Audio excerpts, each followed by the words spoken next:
بسم اللہ الرحمن الرحیم، اللہ کے نام سے جو رحمان و رحیم ہے۔ کذبت ثمود المرسلین، سمود نے رسولوں کو جھٹلایا۔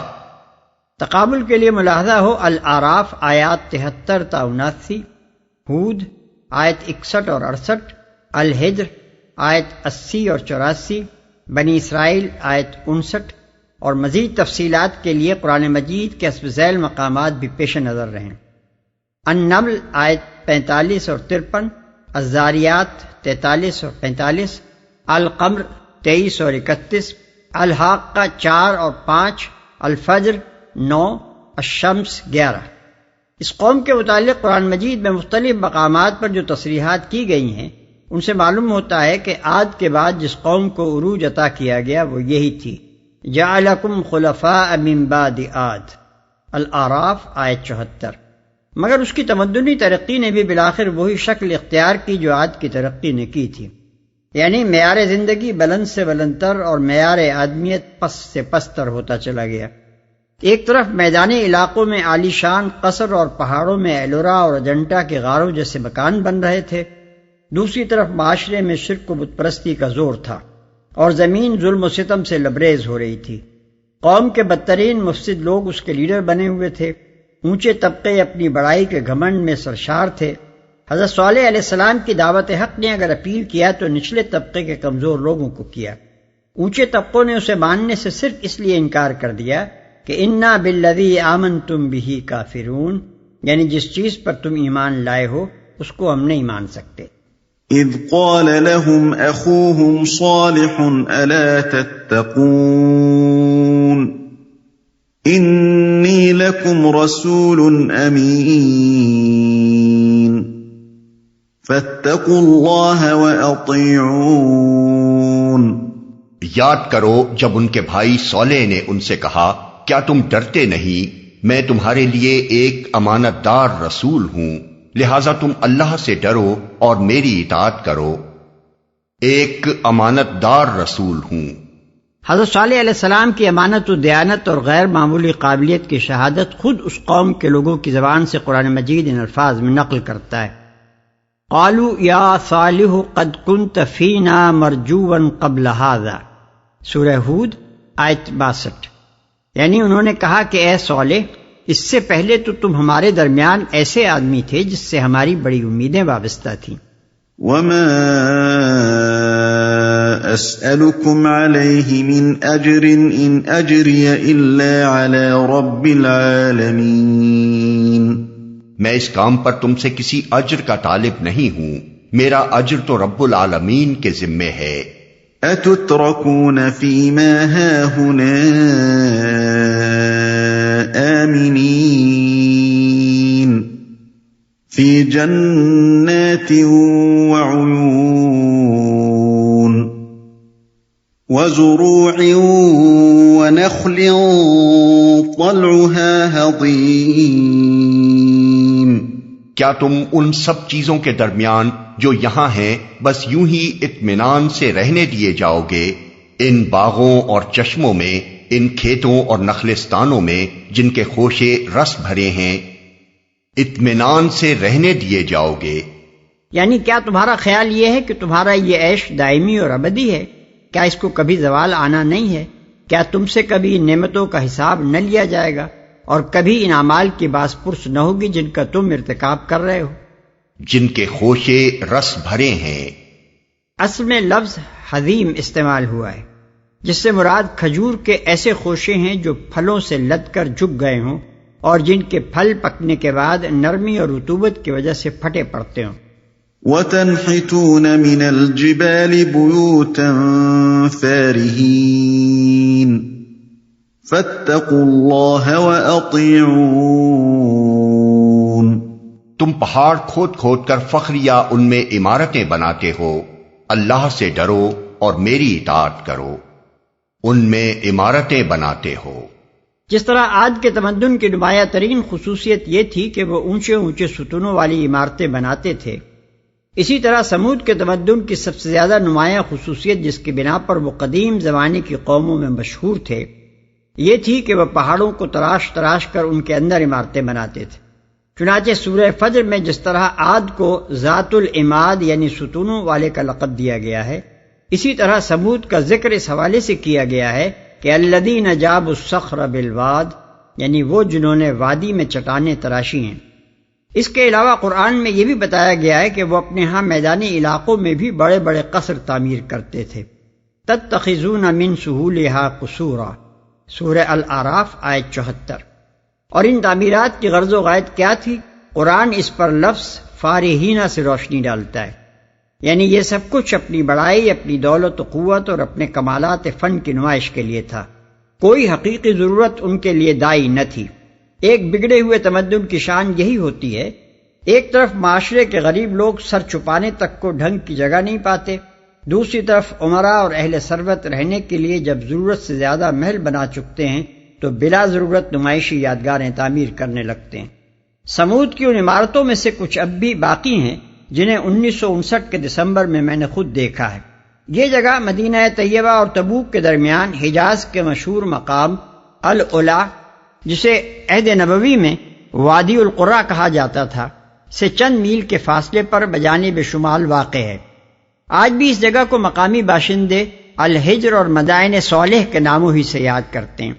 اس علاقے میں العلا تو اب بھی ایک نہایت سرسبز و شاداب وادی ہے جس میں کثرت سے چشمے اور باغات ہیں، مگر الحجر کے گرد و پیش بڑی نحوست پائی جاتی ہے۔ آبادی برائے نام ہے، رویدگی بہت کم ہے، چند کنویں ہیں۔ انہی میں سے ایک کنویں کے متعلق مقامی آبادی میں یہ روایت چلی آ رہی ہے کہ حضرت صالح علیہ السلام کی اونٹنی اسی سے پانی پیتی تھی۔ اب وہ ترکی عہد کی ایک ویران چھوٹی سی فوجی چوکی کے اندر پایا جاتا ہے اور بالکل خشک پڑا ہے۔ اس علاقے میں جب ہم داخل ہوئے تو العلا کے قریب پہنچتے ہی ہر طرف ہمیں ایسے پہاڑ نظر آئے جو بالکل کھیل کھیل ہو گئے۔ صاف محسوس ہوتا تھا کہ کسی سخت ہولناک زلزلے نے انہیں سطح زمین سے چوٹی تک جھنجھوڑ کر قاش کر رکھا ہے۔ اسی طرح کے پہاڑ ہمیں مشرق کی طرف العلا سے خیبر جاتے ہوئے تقریباً 50 میل تک اور شمال کی طرف ریاست اردن کے حدود میں 30 سے 40 میل اندر تک ملتے چلے گئے۔ اس کے معنی یہ ہے کہ 300-400 میل لمبا اور 100 میل چوڑا ایک علاقہ تھا جسے ایک زلزلہ عظیم نے ہلا کر رکھ دیا تھا۔ سمود کی جو عمارتیں ہم نے الحجر میں دیکھی تھیں، اسی طرح کی چند عمارتیں ہم کو خلیج عقبہ کے کنارے مدین کے مقام پر اور اردن کی ریاست میں پیٹرا کے مقام پر بھی ملی۔ خصوصیت کے ساتھ پیٹرا میں سمود کی عمارات اور نبتیوں کی بنائی ہوئی عمارات پہلو بپہلو موجود ہیں، اور ان کی تراش خراش اور طرز تعمیر میں اتنا نمایاں فرق ہے کہ ہر شخص ایک نظر دیکھ کر ہی سمجھ سکتا ہے کہ یہ دونوں نہ ایک زمانے کی ہیں اور نہ یہ ایک ہی قوم کا طرز تعمیر ہے۔ انگریز مستشرق ڈاٹی قرآن کو جھوٹا ثابت کرنے کے لیے الحجر کی عمارات کے متعلق یہ دعویٰ کرتا ہے کہ یہ سمود کی نہیں بلکہ نبتیوں کی بنائی ہوئی عمارات ہیں، لیکن دونوں قوموں کی عمارات کا فرق اس قدر واضح ہے کہ ایک اندھا ہی انہیں ایک قوم کی عمارات کہہ سکتا ہے۔ میرا اندازہ یہ ہے کہ پہاڑ تراش کر ان کے اندر عمارتیں بنانے کا فن سمود سے شروع ہوا، اس کے ہزاروں سال بعد نبتیوں نے دوسری اور پہلی صدی قبل مسیح میں اسے عروج پر پہنچایا، اور پھر ایلورا میں جس کے غار پیٹرا سے تقریباً 700 برس بعد کے ہیں یہ فن اپنے کمال کو پہنچ گیا۔ وَلَا تُطِيعُوا أَمْرَ الْمُسْرِفِينَ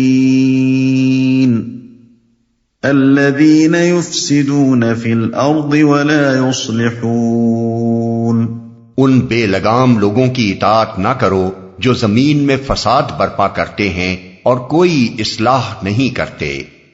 یعنی اپنے ان عمراء و رؤساء اور ان رہنماؤں اور حاکموں کی اطاعت چھوڑ دو جن کی قیادت میں تمہارا یہ فاسد نظام زندگی چل رہا ہے۔ یہ مصرف لوگ ہیں، اخلاق کی ساری حدیں پھاند کر شتر بے مہار بن چکے ہیں، ان کے ہاتھوں سے کوئی اصلاح نہیں ہو سکتی۔ یہ جس نظام کو چلائیں گے اس میں بگاڑ ہی پھیلے گا۔ تمہارے لیے فلاح کی کوئی صورت اگر ہے تو صرف یہ کہ اپنے اندر خدا ترسی پیدا کرو اور مفسدوں کی اطاعت چھوڑ کر میری اطاعت کرو، کیونکہ میں خدا کا رسول ہوں، میری امانت و دیانت کو تم پہلے سے جانتے ہو، اور میں ایک بے غرض آدمی ہوں، اپنے کسی ذاتی فائدے کے لیے اصلاح کا یہ کام کرنے نہیں اٹھا ہوں۔ یہ تھا وہ مختصر منشور جو حضرت صالح علیہ السلام نے اپنی قوم کے سامنے پیش کیا۔ اس میں صرف مذہبی تبلیغ ہی نہ تھی، تمدنی و اخلاقی اصلاح اور سیاسی انقلاب کی دعوت بھی ساتھ ساتھ موجود تھی۔ قالوا انما انت من المسحرین ما انت الا بشر مثلنا فأت بآیة ان كنت من الصادقین۔ انہوں نے جواب دیا، تو محض ایک سحر زدہ آدمی ہے، تو ہم جیسے ایک انسان کے سوا اور کیا ہے، لا کوئی نشانی اگر تو سچا ہے۔ ایک سحر زدہ آدمی ہے۔ سحر زدہ یعنی دیوانہ و مجنون، جس کی عقل ماری گئی ہو۔ قدیم تصورات کے مطابق پاگل پن یا تو کسی جن کے اثر سے لاحق ہوتا تھا یا جادو کے اثر سے، اس لیے وہ جسے پاگل کہنا چاہتے تھے اس کو یا تو مجنون کہتے تھے یا مسحور اور مساحر۔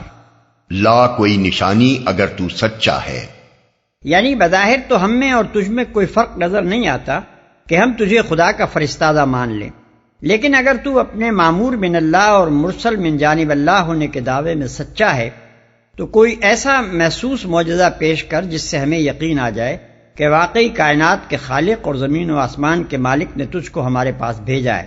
قال هذه ناقة لها شرب ولكم شرب يوم معلوم ولا تمسوها بسوء فيأخذكم عذاب يوم عظيم۔ صالح نے کہا، یہ اونٹنی ہے، ایک دن اس کے پینے کا ہے اور ایک دن تم سب کے پانی لینے کا، اس کو ہرگز نہ چھیڑنا ورنہ ایک بڑے دن کا عذاب تم کو آ لے گا۔ یہ اونٹنی ہے۔ معجزے کے مطالبے پر اونٹنی پیش کرنے سے صاف ظاہر ہوتا ہے کہ وہ محض ایک عام اونٹنی نہ تھی جیسی ہر عرب کے پاس وہاں پائی جاتی تھی، بلکہ ضرور اس کی پیدائش اور اس کے ظہور میں یا اس کی خلقت میں کوئی ایسی چیز تھی جسے معجزے کی طلب پر پیش کرنا معقول ہوتا۔ اگر حضرت صالح علیہ السلام اس مطالبے کے جواب میں یوں ہی کسی اونٹنی کو پکڑ کے کھڑا کر دیتے تو ظاہر ہے کہ یہ ایک نہایت فضول حرکت ہوتی جس کی کسی پیغمبر تو درکنار ایک عام معقول آدمی سے بھی توقع نہیں کی جا سکتی۔ یہ بات یہاں تو صرف سیاق کلام ہی کے اقتضاء سے سمجھ میں آتی ہے، لیکن دوسرے مقامات پر قرآن میں صراحت کے ساتھ اس اونٹنی کے وجود کو معجزہ کہا گیا ہے۔ سورہ اعراف اور سورہ ہود میں فرمایا گیا ہذہ ناقۃ اللہ لکم آیہ، یعنی یہ اللہ کی اونٹنی تمہارے لیے نشانی کے طور پر ہے، اور سورہ بنی اسرائیل میں اس سے بھی زیادہ پرزور الفاظ میں ارشاد ہوا ہے وَمَا مَنَعْنَا أَن نُرْسِلَ بِالْآيَاتِ إِلَّا أَن كَذَّبَ بِهَا الْأَوَّلُونَ وَآتَيْنَا ثَمُودَ النَّاقَةَ مُبْصِرَةً فَظَلَمُوا بِهَا وَمَا نُرْسِلُ بِالْآيَاتِ إِلَّا تَخْوِيفًا۔ آیت 59۔ یعنی ہم کو نشانیاں بھیجنے سے کسی چیز نے نہیں روکا مگر اس بات نے کہ پہلے لوگ ان کو جھٹلا چکے ہیں، اور ہم سمود کے سامنے آنکھوں دیکھتے اونٹنی لے آئے، پھر بھی انہوں نے اس کے ساتھ ظلم کیا۔ نشانیاں تو ہم خوف دلانے ہی کے لیے بھیجتے ہیں، یعنی تماشا دکھانے کے لیے تو نہیں بھیجتے۔ اس پر مزید وہ چیلنج ہے جو اونٹنی کو میدان میں لے آنے کے بعد اس کافر قوم کو دیا گیا۔ اس کی نوعیت ہی ایسی تھی کہ صرف ایک معجزہ ہی پیش کر کے ایسا چیلنج دیا جا سکتا تھا۔ ایک دن تم سب کے پانی لینے کا، یعنی ایک دن تنہا یہ اونٹنی تمہارے کنووں اور چشموں سے پانی پیے گی، اور ایک دن ساری قوم کے آدمی اور جانور پئیں گے۔ خبردار اس کی باری کے دن کوئی شخص پانی لینے کی جگہ پھٹکنے نہ پائے۔ یہ چیلنج بجائے خود نہایت سخت تھا، لیکن عرب کے مخصوص حالات میں تو کسی قوم کے لیے اس سے بڑھ کر کوئی دوسرا چیلنج ہو نہیں سکتا تھا۔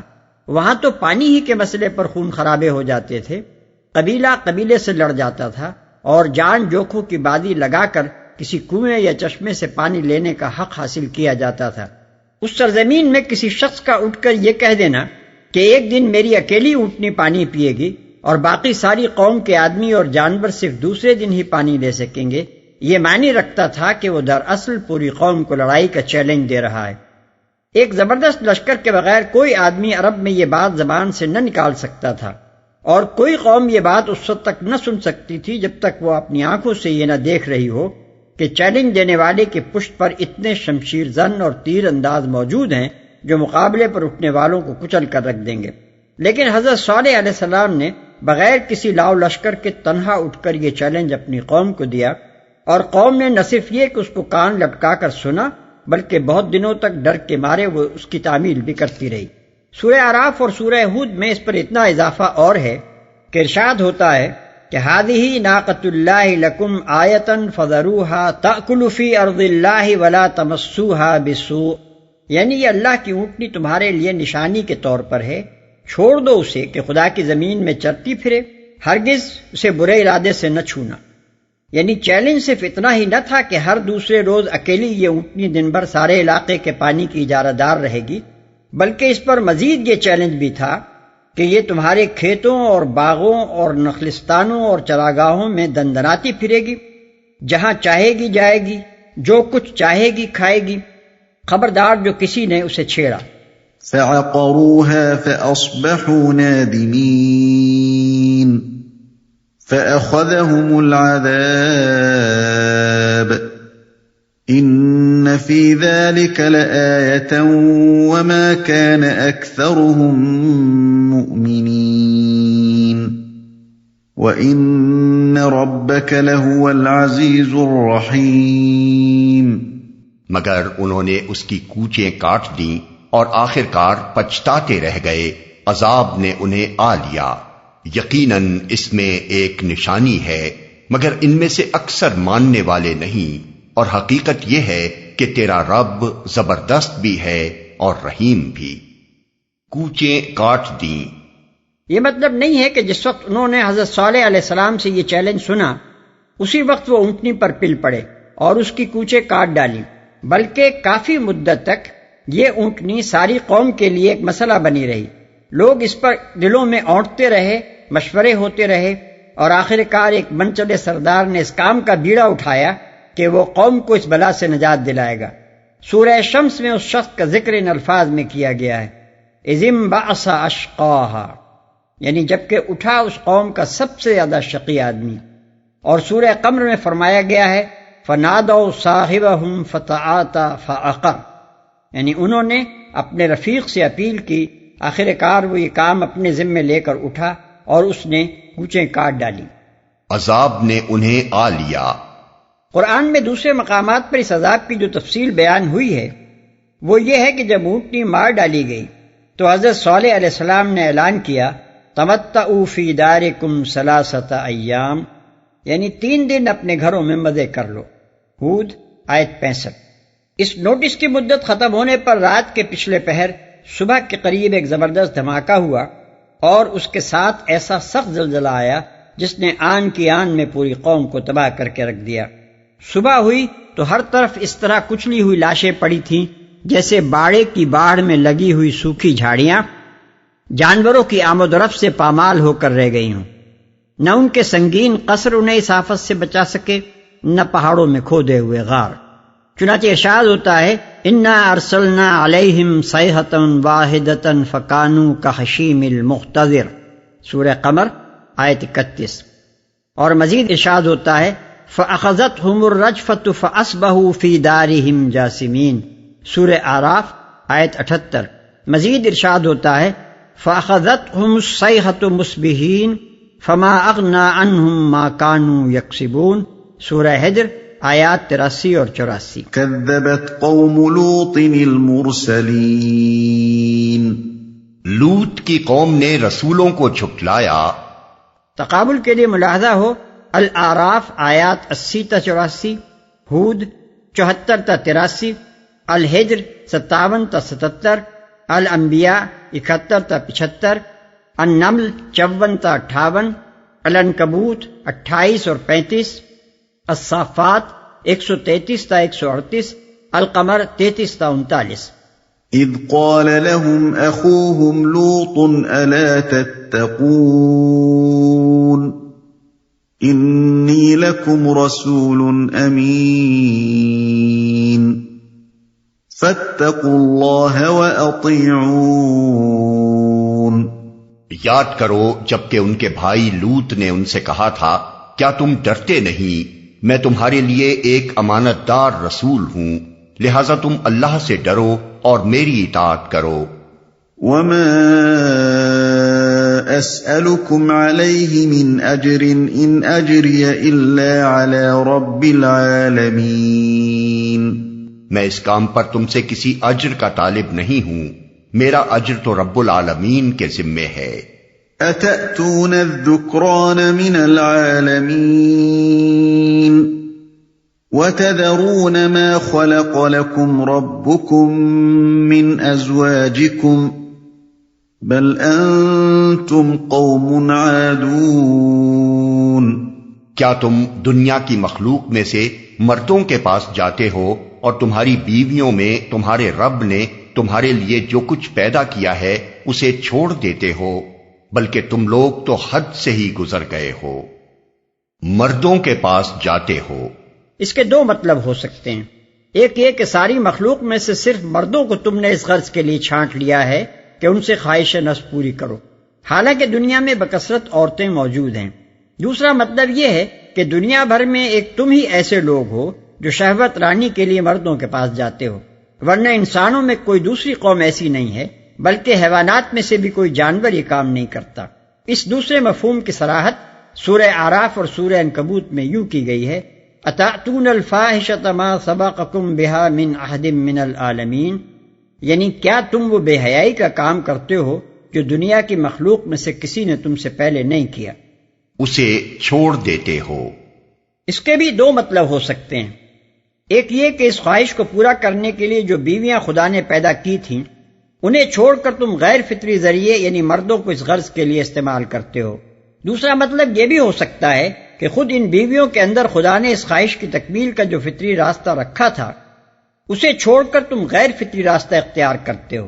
اس دوسرے مطلب میں یہ اشارہ نکلتا ہے کہ وہ ظالم لوگ اپنی عورتوں سے بھی خلاف وضع فطری فعل کا ارتکاب کرتے تھے، بعید نہیں کہ وہ یہ حرکت خاندانی منصوبہ بندی کی خاطر کرتے ہو۔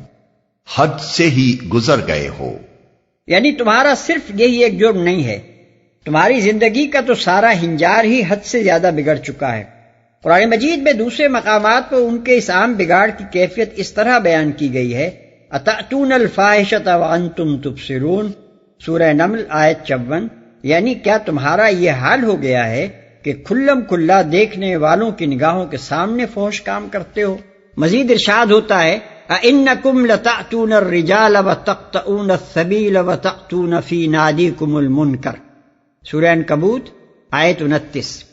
کیا تم ایسے بگڑ گئے ہو کہ مردوں سے مباشرت کرتے ہو، راستوں پر ڈاکے مارتے ہو اور اپنی مجلسوں میں علانیہ برے کام کرتے ہو؟ قالوا لئن لم تنته يا لوط لتكونن من المخرجين۔ انہوں نے کہا، اے لوط اگر تو ان باتوں سے باز نہ آیا تو جو لوگ ہماری بستیوں سے نکالے گئے ہیں ان میں تو بھی شامل ہو کر رہے گا۔ یعنی تجھے معلوم ہے کہ اس سے پہلے جس نے بھی ہمارے خلاف زبان کھولی ہے یا ہماری حرکتوں پر احتجاج کیا ہے یا ہماری مرضی کے خلاف کام کیا ہے وہ ہماری بستیوں سے نکالا گیا ہے۔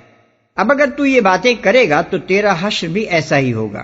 سورہ اعراف اور سورہ نمل میں بیان ہوا ہے کہ حضرت لوط علیہ السلام کو یہ نوٹس دینے سے پہلے اس شریر قوم کے لوگ آپس میں یہ طے کر چکے تھے کہ اخرجوا آل لوط من قریتکم انہم اناس یتطہرون، یعنی لوط اور اس کے خاندان والوں اور ساتھیوں کو اپنی بستی سے نکال باہر کرو، یہ لوگ بڑے پاک باز بنتے ہیں، ان صالحین کو باہر کا راستہ دکھاؤ۔ قال انی لعملکم من القالین رب نجنی واہلی مما یعملون۔ اس نے کہا، تمہارے کرتوتوں پر جو لوگ کڑ رہے ہیں میں ان میں شامل ہوں، اے پروردگار مجھے اور میرے اہل و عیال کو ان کی بد کرداریوں سے نجات دے۔ اس کا یہ مطلب بھی ہو سکتا ہے کہ ہمیں ان کے اعمال بد کے برے انجام سے بچا، اور یہ مطلب بھی لیا جا سکتا ہے کہ اس بد کردار بستی میں جو اخلاقی گندگیاں پھیلی ہوئی ہیں ان کی چھوت کہیں ہماری آل اولاد کو نہ لگ جائے، اہل ایمان کی اپنی نسلیں کہیں اس بگڑے ہوئے ماحول سے متاثر نہ ہو جائیں۔ اس لیے اے پروردگار ہمیں اس ہر وقت کے عذاب سے نجات دے جو اس ناپاک معاشرے میں زندگی بسر کرنے سے ہم پر گزر رہا ہے۔ فنجیناہ وأہلہ أجمعين إلا عجوزا في الغابرين ثم دمرنا الآخرين وأمطرنا عليهم مطرا فساء مطر المنذرين۔ آخر کار ہم نے اسے اور اس کے سب اہل و عیال کو بچا لیا بجز ایک بڑھیا کے جو پیچھے رہ جانے والوں میں تھی، پھر باقی ماندہ لوگوں کو ہم نے تباہ کر دیا اور ان پر برسائی ایک برسات، بڑی ہی بری بارش تھی جو ان ڈرائے جانے والوں پر نازل ہوئی جو پیچھے رہ جانے والوں میں تھی۔ اس سے مراد حضرت لوط علیہ السلام کی بیوی ہے۔ سورہ تحریم میں حضرت نوح علیہ السلام اور حضرت لوط علیہ السلام کی بیویوں کے متعلق فرمایا گیا ہے کانتا تحت عبدین من عبادنا صالحین فخانتاہما، آیت 10۔ یہ دونوں عورتیں ہمارے دو صالح بندوں کے گھر میں تھیں مگر انہوں نے ان کے ساتھ خیانت کی، یعنی دونوں ایمان سے خالی تھیں اور اپنے نیک شوہروں کا ساتھ دینے کے بجائے ان دونوں نے اپنی کافر قوم کا ساتھ دیا۔ اسی بنا پر جب اللہ تعالیٰ نے قوم لوط پر عذاب نازل کرنے کا فیصلہ فرمایا اور حضرت لوط علیہ السلام کو حکم دیا کہ اپنے اہل و عیال کو لے کر اس علاقے سے نکل جائیں، تو ساتھ ہی یہ ہدایت بھی فرما دی کہ اپنی بیوی کو ساتھ نہ لے جاؤ۔ فَأَسْرِ بِأَهْلِكَ بِقِطْعٍ مِّنَ اللَّيْلِ وَلَا يَلْتَفِتْ مِنْكُمْ أَحَدٌ إِلَّا امْرَأَتَكَ إِنَّهُ مُصِيبُهَا مَا أَصَابَهُمْ، ہود آیت 81۔ یعنی پس تو کچھ رات رہے اپنے اہل و عیال کو ساتھ لے کر نکل جا، اور تم میں سے کوئی پیچھے پلٹ کر نہ دیکھے مگر اپنی بیوی کو ساتھ نہ لے جا، اس پر وہی کچھ گزرنی ہے جو ان لوگوں پر گزرنی ہے۔ ڈرائے جانے والوں پر نازل ہوئی۔ اس بارش سے مراد پانی کی بارش نہیں بلکہ پتھروں کی بارش ہے۔ قرآن مجید میں دوسرے مقامات پر اس عذاب کی جو تفصیل بیان ہوئی ہے وہ یہ ہے کہ حضرت لوط علیہ السلام جب رات کے پچھلے پہر اپنے بال بچوں کو لے کر نکل گئے تو صبح پو پھٹتے ہی یکایک ایک زور کا دھماکہ ہوا، فَأَخَذَتْهُمُ الصَّيْحَةُ مُشْرِقِينَ، یعنی ایک ہولناک زلزلے نے ان کی بستیوں کو تلپٹ کر کے رکھ دیا۔ جَعَلْنَا عَالِيَهَا سَافِلَهَا، ایک زبردست آتش فشانی انفجار سے ان پر پکی ہوئی مٹی کے پتھر برسائے گئے۔ وَأَمْطَرْنَا عَلَيْهِمْ حِجَارَةً مِّن سِجِّيلٍ مَّنضُودٍ، اور ایک طوفانی ہوا سے بھی ان پر پتھراؤ کیا گیا۔ اِنَّا أَرْسَلْنَا عَلَيْهِمْ حَاصِبًا، بائبل کے بیانات قدیم یونانی اور لاطینی تحریروں، جدید زمانے کی طبقات الارضی تحقیقات اور آثار قدیمہ کے مشاہدات سے اس عذاب کی تفصیلات پر جو روشنی پڑتی ہے اس کا خلاصہ ہم یہاں بیان کرتے ہیں۔ بحر مردار یعنی ڈیڈ سی کے جنوب اور مشرق میں جو علاقہ آج انتہائی ویران اور سنسان حالت میں پڑا ہوا ہے، اس میں بکثرت پرانی بستیوں کے کھنڈروں کی موجودگی پتہ دیتی ہے کہ یہ کسی زمانے میں نہایت آباد علاقہ رہا تھا۔ آج وہاں سینکڑوں برباد شدہ قریوں کے آثار ملتے ہیں، حالانکہ اب یہ علاقہ اتنا شاداب نہیں ہے کہ اتنی آبادی کا بوجھ سہار سکے۔ آثار قدیمہ کے ماہرین کا اندازہ ہے کہ اس علاقے کی آبادی و خوشحالی کا دور 2300 قبل مسیح سے 1900 قبل مسیح تک رہا ہے، اور حضرت ابراہیم علیہ السلام کے متعلق مورخین کا اندازہ یہ ہے کہ وہ 2000 برس قبل مسیح کے لگ بھگ زمانے میں گزرے ہیں۔ اس لحاظ سے آثار کی شہادت اس بات کی تائید کرتی ہے کہ یہ علاقہ حضرت ابراہیم علیہ السلام اور ان کے بھتیجے حضرت لوط علیہ السلام کے عہد ہی میں برباد ہوا ہے۔ اس علاقے کا سب سے زیادہ آباد اور سرسبز و شاداب حصہ وہ تھا جسے بائبل میں سدیم کی وادی کہا گیا ہے، جس کے متعلق بائبل کا بیان ہے کہ وہ اس سے پیشتر کے خداوند نے سدوم اور عمورہ کو تباہ کیا۔ خداوند کے باغ یعنی عدن اور مصر کے مانند خوب سیراب تھی۔ پیدائش باب 13 آیت 10۔ موجودہ زمانے کے محققین کی عام رائے یہ ہے کہ وہ وادی اب بحیرہ مردار کے اندر غرق ہے، اور یہ رائے مختلف آثار کی شہادتوں سے قائم کی گئی ہے۔ قدیم زمانے میں بحیرہ مردار جنوب کی طرف اتنا وسیع نہ تھا جتنا اب ہے۔ شرق اردن کے موجودہ شہر الکرک کے سامنے مغرب کی جانب اس بحیرے میں جو ایک چھوٹا سا جزیرہ نما اللسان پایا جاتا ہے، قدیم زمانے میں بس یہی پانی کی آخری سرحد تھی۔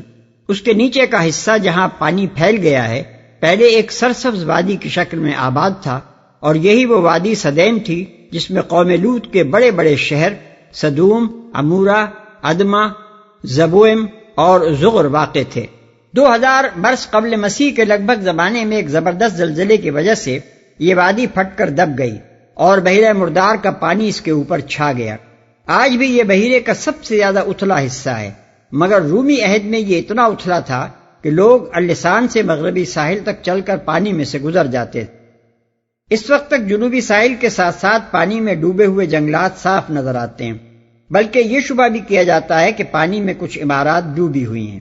بائبل اور قدیم یونانی و لاطینی تحریروں سے معلوم ہوتا ہے کہ اس علاقے میں جگہ جگہ نفت یعنی پیٹرول اور اسفالٹ کے گڑھے تھے، اور بعض جگہ زمین سے آتش گیر گیس بھی نکلتی تھی۔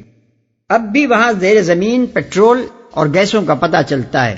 طبقات الارضی مشاہدات سے اندازہ کیا گیا ہے کہ زلزلے کے شدید جھٹکوں کے ساتھ پیٹرول، گیس اور اسفالٹ زمین سے نکل کر بھڑک اٹھے اور سارا علاقہ بھگ سے اڑ گیا۔ بائبل کا بیان ہے کہ اس تباہی کی اطلاع پا کر حضرت ابراہیم علیہ السلام جب حبرون سے اس وادی کا حال دیکھنے آئے تو زمین سے دھواں اس طرح اٹھ رہا تھا جیسے بھٹی کا دھواں ہوتا ہے۔ پیدائش باب 19 آیت 28۔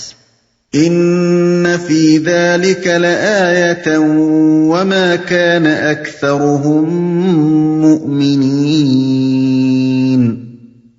وَإِنَّ رَبَّكَ لَهُوَ الْعَزِيزُ الرَّحِيمُ۔ یقیناً اس میں ایک نشانی ہے، مگر ان میں سے اکثر ماننے والے نہیں، اور حقیقت یہ ہے کہ تیرا رب زبردست بھی ہے اور رحیم بھی۔ كذب اصحاب الایکۃ المرسلین۔ اصحاب الایکہ نے رسولوں کو جھٹلایا۔ اصحاب الایکہ کا مختصر ذکر سورہ الحجر آیت 78 اور 84 میں پہلے گزر چکا ہے۔ یہاں اس کی تفصیل بیان ہو رہی ہے۔ مفسرین کے درمیان اس امر میں اختلاف ہے کہ آیا مدین اور اصحاب الایکہ الگ الگ قومیں ہیں یا ایک ہی قوم کے دو نام ہیں۔ ایک گروہ کا خیال ہے کہ یہ دو الگ قومیں ہیں، اور اس کے لیے سب سے بڑی دلیل یہ ہے کہ سورہ اعراف میں حضرت شعیب علیہ السلام کو اہل مدین کا بھائی فرمایا گیا ہے۔ چنانچہ ارشاد ہوتا ہے وَإِلَىٰ مَدْيَنَ أَخَاهُمْ شُعَيْبًا، اور یہاں اصحاب الایکہ کے ذکر میں صرف یہ ارشاد ہوا ہے کہ اذ قال لهم شعیب، یعنی جبکہ ان سے شعیب نے کہا۔ ان کے بھائی اخوہم کا لفظ استعمال نہیں کیا گیا۔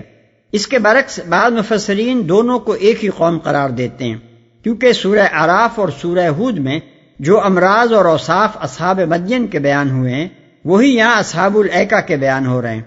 حضرت شعیب علیہ السلام کی دعوت و نصیحت بھی یکساں ہے، اور آخر کار ان کے انجام میں بھی فرق نہیں ہے۔ تحقیق سے معلوم ہوتا ہے کہ یہ دونوں اقوال اپنی جگہ صحیح ہیں۔ اصحاب مدین اور اصحاب الایکہ بلا شبہ دو الگ قبیلے ہیں، مگر ہیں ایک ہی نسل کی دو شاخیں۔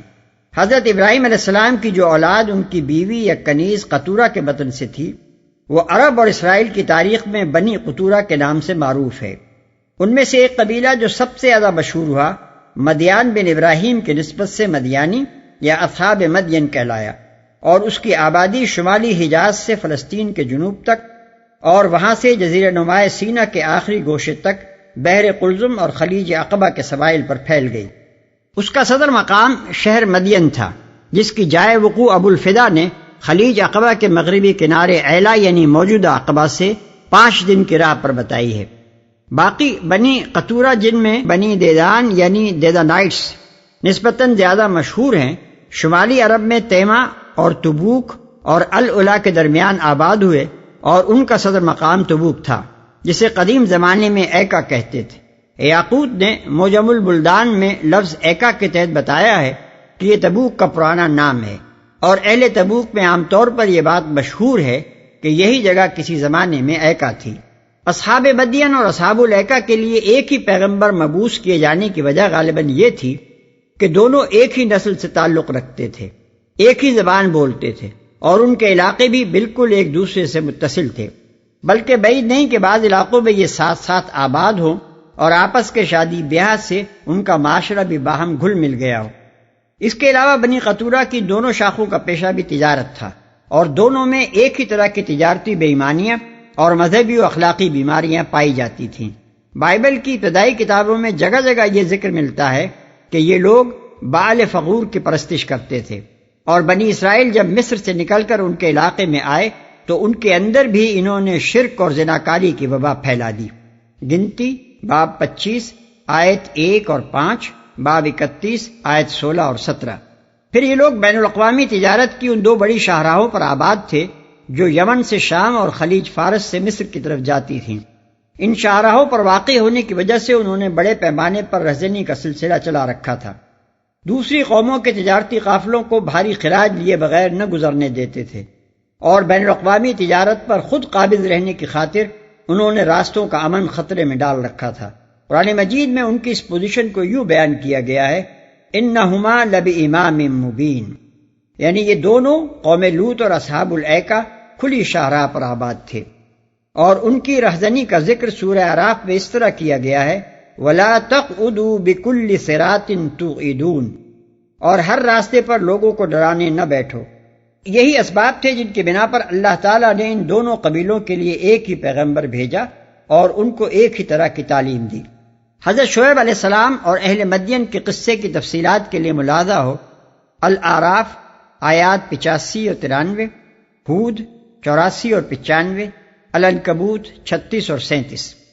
اذ قال لهم شعيب ألا تتقون إني لكم رسول أمين فاتقوا الله وأطيعون۔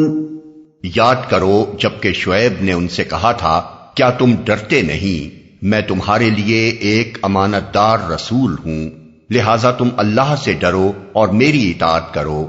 وما أسألكم عليه من أجر إن أجري إلا على رب العالمين۔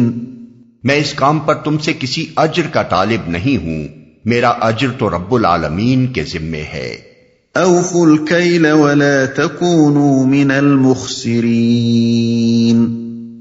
وزنوا بالقسطاس المستقيم ولا تبخسوا الناس أشياءهم ولا تعثوا في الأرض مفسدين واتقوا الذي خلقكم والجبلة الأولين۔ پیمانے ٹھیک بھرو اور کسی کو گھاٹا نہ دو، صحیح ترازو سے تولو اور لوگوں کو ان کی چیزیں کم نہ دو، زمین میں فساد نہ پھیلاتے پھرو، اور اس ذات کا خوف کرو جس نے تمہیں اور گزشتہ نسلوں کو پیدا کیا ہے۔ قالوا انما انت من المسحرين وما انت الا بشر مثلنا وان نظنك لمن الكاذبين فأسقط علينا كسفا من السماء إن كنت من الصادقين۔ انہوں نے کہا، تو محض ایک سحر زدہ آدمی ہے اور تو کچھ نہیں ہے مگر ایک انسان ہم ہی جیسا، اور ہم تجھے بالکل جھوٹا سمجھتے ہیں۔ اگر تو سچا ہے تو ہم پر آسمان کا کوئی ٹکڑا گرا دے۔ قال ربي أعلم بما تعملون فكذبوه فأخذهم عذاب يوم الظلة إنه كان عذاب يوم عظيم۔ شعیب نے کہا، میرا رب جانتا ہے جو کچھ تم کر رہے ہو۔ انہوں نے اسے جھٹلا دیا، آخر کار چھتری والے دن کا عذاب ان پر آ گیا، اور وہ بڑے ہی خوفناک دن کا عذاب تھا۔ جو کچھ تم کر رہے ہو، یعنی عذاب نازل کرنا میرا کام نہیں ہے، یہ تو اللہ رب العالمین کے اختیار میں ہے، اور وہ تمہارے کرتوت دیکھ ہی رہا ہے۔ اگر وہ تمہیں اس عذاب کا مستحق سمجھے گا تو خود نازل فرما دے گا۔ اصحاب الایکہ کے اس مطالبے اور حضرت شعیب کے جواب میں کفار قریش کے لیے بھی ایک تنبیہ تھی۔ وہ بھی رسول اللہ صلی اللہ علیہ وسلم سے یہی مطالبے کرتے تھے، او تسقط السماء کما زعمت علینا کسفا، یعنی یا پھر گرا دے ہم پر آسمان کا کوئی ٹکڑا جیسا کہ تیرا دعویٰ ہے۔ بنی اسرائیل آیت 92۔ اس لیے ان کو سنایا جا رہا ہے کہ ایسا ہی مطالبہ اصحاب الایکہ نے اپنے پیغمبر سے کیا تھا، اس کا جو جواب انہیں ملا وہی محمد صلی اللہ علیہ وسلم کی طرف سے تمہاری طلب کا جواب بھی ہے۔ چھتری والے دن کا عذاب ان پر آ گیا۔ اس عذاب کی کوئی تفصیل قرآن مجید میں یا کسی صحیح حدیث میں مذکور نہیں ہے۔ ظاہر الفاظ سے جو بات سمجھ میں آتی ہے وہ یہ ہے کہ ان لوگوں نے چونکہ آسمانی عذاب مانگا تھا، اس لیے اللہ تعالیٰ نے ان پر ایک بادل بھیج دیا اور وہ چھتری کی طرح ان پر اس وقت تک چھایا رہا جب تک باران عذاب نے ان کو بالکل تباہ نہ کر دیا۔ قرآن سے یہ بات صاف معلوم ہوتی ہے کہ اصحاب مدین کے عذاب کی کیفیت اصحاب الایکہ کے عذاب سے مختلف تھی۔ یہ جیسا کہ یہاں بتایا گیا ہے چھتری والے عذاب سے ہلاک ہوئے اور ان پر عذاب ایک دھماکے اور زلزلے کی شکل میں آیا۔ فَأَخَذَتْهُمُ الرَّجْفَةُ فَأَصْبَحُوا فِي دَارِهِمْ جَاثِمِينَ اور وَأَخَذَتِ الَّذِينَ ظَلَمُوا الصَّيْحَةُ فَأَصْبَحُوا فِي دَارِهِمْ جَاثِمِينَ۔ اس لیے ان دونوں کو ملا کر ایک داستان بنانے کی کوشش درست نہیں ہے۔ بعض مفسرین نے عذاب یوم الذلہ کی کچھ تشریحات بیان کی ہیں، مگر ہمیں نہیں معلوم کہ ان کی معلومات کا ماخذ کیا ہے۔ ابن جریر نے حضرت عبداللہ ابن عباس رضی اللہ عنہ کا یہ قول نقل کیا ہے کہ علماء میں سے جو کوئی تم سے بیان کرے کہ یوم الذلہ کا عذاب کیا تھا اس کو درست نہ سمجھو۔ ان فی ذلک لآیۃ وما کان اکثرهم مؤمنین وَإِنَّ رَبَّكَ لَهُوَ الْعَزِيزُ الرَّحِيمُ۔ یقیناً اس میں ایک نشانی ہے مگر ان میں سے اکثر ماننے والے نہیں، اور حقیقت یہ ہے کہ تیرا رب زبردست بھی ہے اور رحیم بھی۔